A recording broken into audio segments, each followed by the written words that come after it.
예수님이 이제 부활하신 지 5주일이 지났습니다. 오늘이 5번째 썬데이입니다. 무엇이 바쁘신지 부활하신 후에 이 가끔가다 제자들에게 나타나실 뿐 옛날같이 예수님이 제자들과 24시간 이렇게 같이 지내지는 않습니다. 그래서 제자들은 이 부활의 기쁨을 누리며 매일 모여서 예수님 얘기를 합니다. 특히 예수님이 이 평상시에 하시던 말을 그 말씀이 소록소록 생각이 납니다. 오늘 본문 말씀도 그 중에 하나인데요. 오늘 본문 말씀은 I am으로 시작합니다. I am. I am the true vine. 나는 참 포도나무니. 이 요한복음은 네 복음서 중에서 아주 특이한 복음서라고 제가 말씀을 드렸어요. 이 다른 세 복음서들은 특히 마태, 마가, 누가복음은 주로 사건을 중심으로 스토리를 풀어갑니다. 근데 요한복음은 특이하게 예수님의 신성과 그 인류 구원의 신학 체계를 설명하기 위해서 사건을 하나의 도구로 사용하십니다. 그래서 요한복음은 시작이 태초에 말씀이 계시니라 이 말씀이 하나님과 함께 계셨으니 이 말씀은 곧 하나님이시니라. 이렇게 예수님을 신학적으로 소개함으로써 시작이 됩니다. 이 I am으로 시작되는 예수님의 말씀도 요한이 예수님에 대한 그 신학을 펼쳐가는 도구로 사용되는데요. 마태복음, 마가복음, 누가복음에는 이 I am으로 시작을 하는 그 예수님의 말씀이 없어요. 요한복음에는 이 I am으로 시작하시는 그 예수님의 말씀이 7번이 나옵니다. I am the bread of life. 나는 생명의 떡이니. 요한복음 6장. I am the light of the world. 나는 세상의 빛이니. I am the gate for the sheep. 나는 양이 들어가는 문이라. I am the good shepherd. 지난주에 말씀드렸죠. I am the good shepherd. I am the way, the truth, and the life. 내가 곧 길이요, 진리요, 생명이니. 그리고 오늘 마지막으로 7번째. I am the true vine. 나는 참 포도나무요. 사실 이 7개의 그 I am 스토리만 잘 이해해도 우리는 예수님이 어떤 분인지 잘 알 수가 있어요.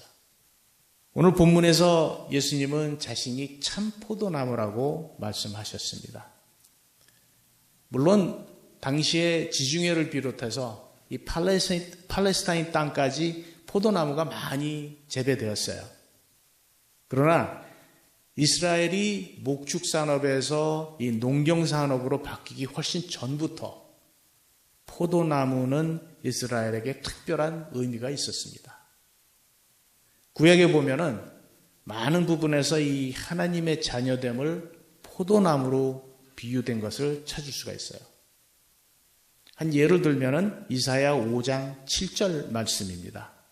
무릇 만군의 여호와의 포도원은 이스라엘 족속이요 그가 기뻐하시는 나무는 유다 사람이라. 자, 그러면은 이스라엘 족속인 포도나무하고 우리하고 무슨 상관이 있을까요? 예수님으로 말미암아 우리도 포도나무에 접붙임을 받아서 grafted, 접붙임을 받아서 포도나무 가지가 된 것입니다. 아까 찬양했죠? 예수는 참 포도나무, 우리는 가지이니. 예수는 참 포도나무, 우리는 가지이니. 근데 예수님이 이렇게 말씀하세요. 열매를 맺지 아니하는 가지는 아버지께서 그것을 제거해 버리시고 무릇 열매를 맺는 가지는 더 열매를 맺게 하려 그것을 깨끗하게 하시느니라.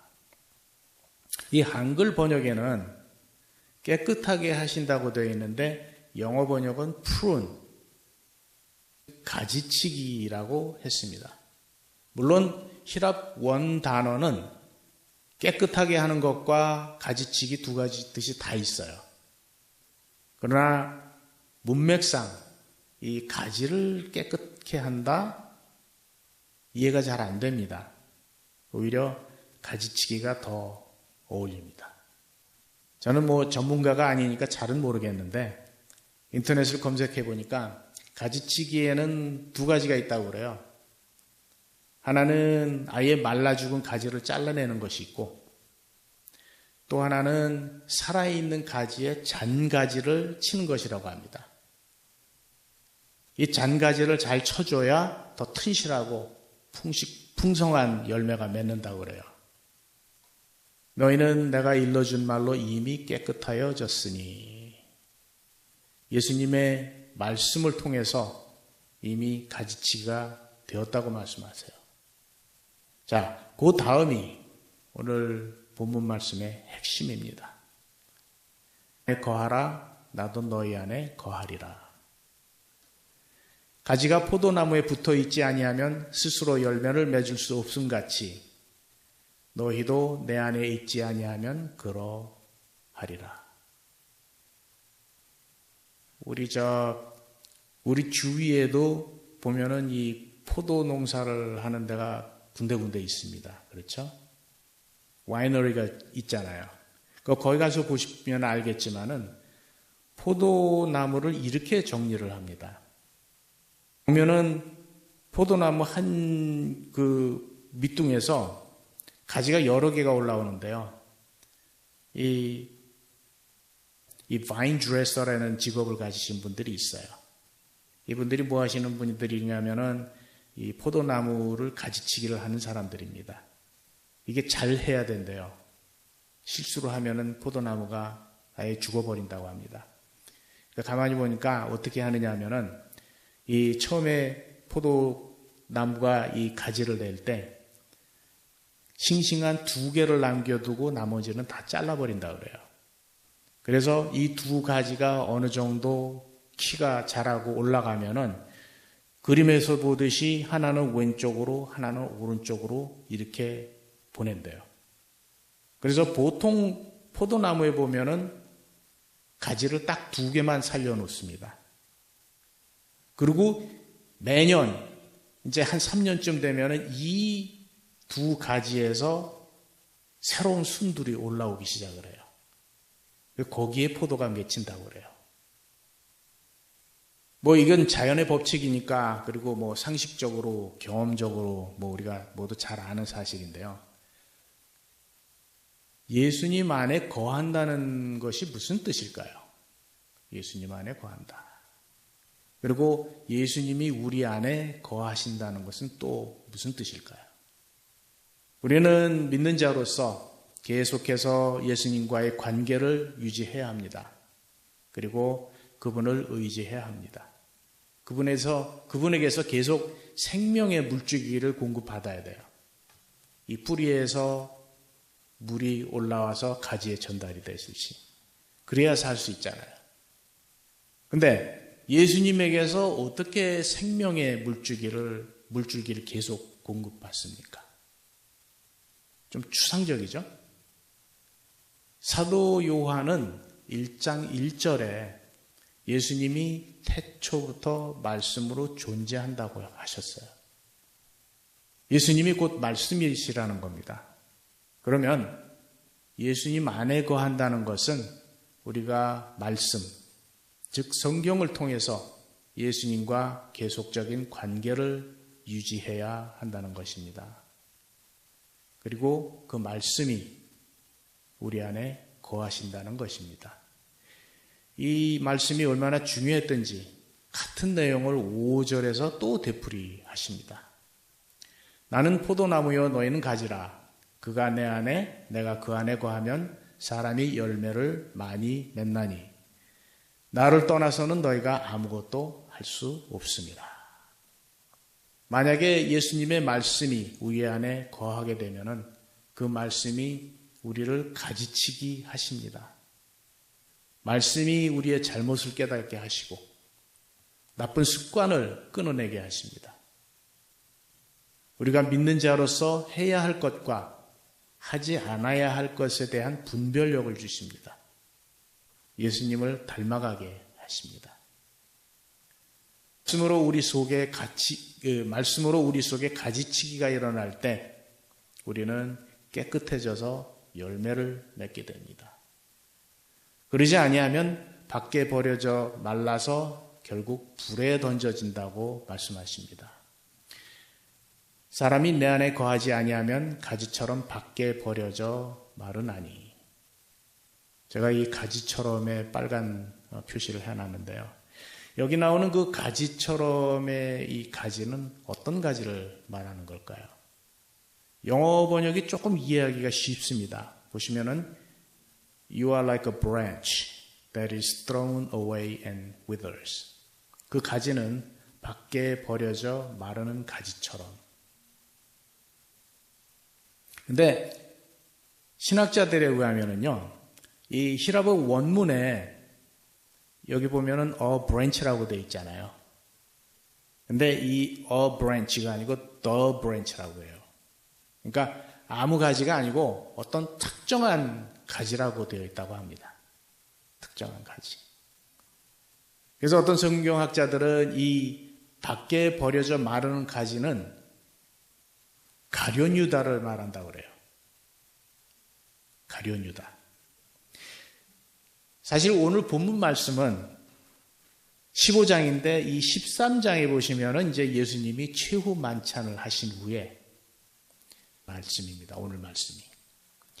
이 최후 만찬을 하시면서 예수님이 제자 중에 하나가 자기를 팔리라 하고 말씀을 하세요.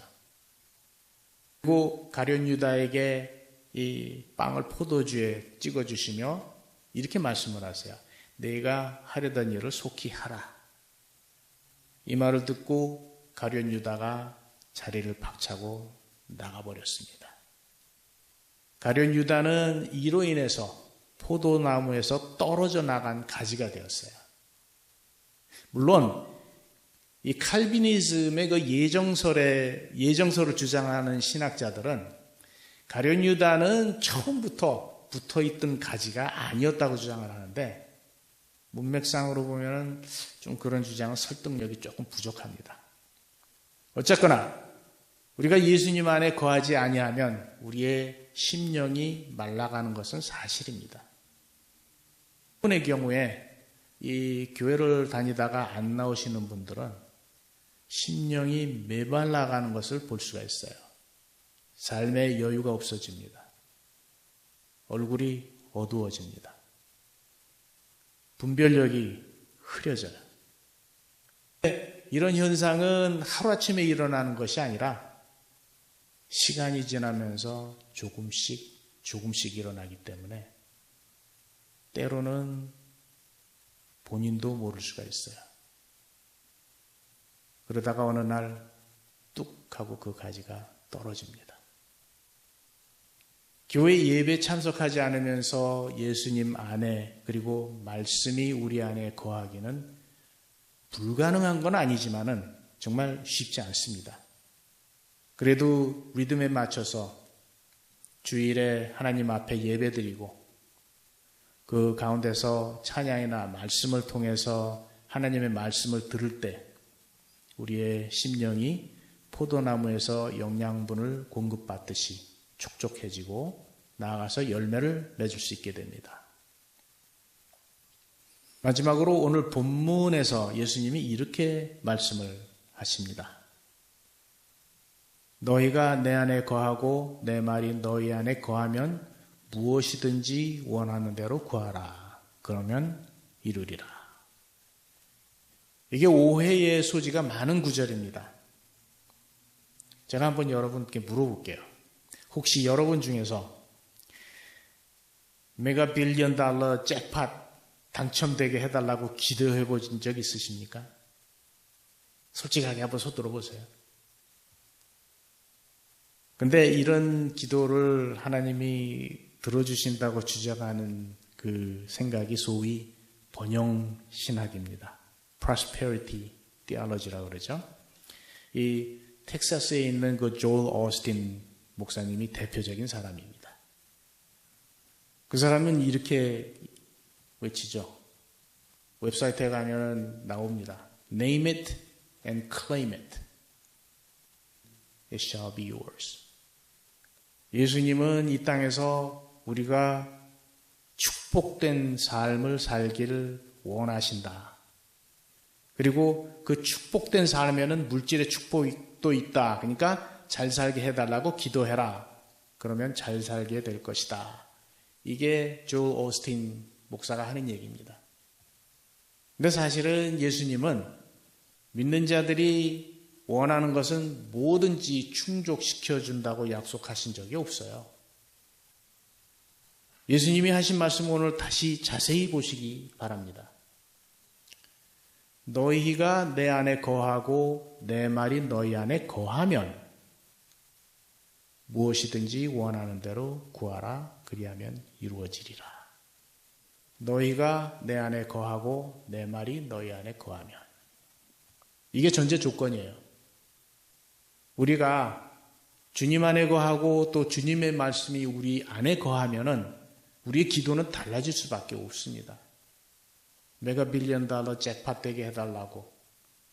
그거 당첨되면은 하나님 사역 위해서 열심히 많이 쓰겠다고. 그런 기도가 아니고요. 주님의 뜻에 맞게 예수님께 구하는 기도가 이루어집니다. 그리고 대부분의 경우 그것은 나를 위한 기도가 아니라 남을 위한 기도입니다. 오늘 설교 말씀의 결론을 내리겠습니다. 예배 가운데 찬양과 기도 그리고 말씀을 통해서 예수님 안에 거하시기 바랍니다. 그래서 많은 열매를 맺으시기 바랍니다. 기도하겠습니다.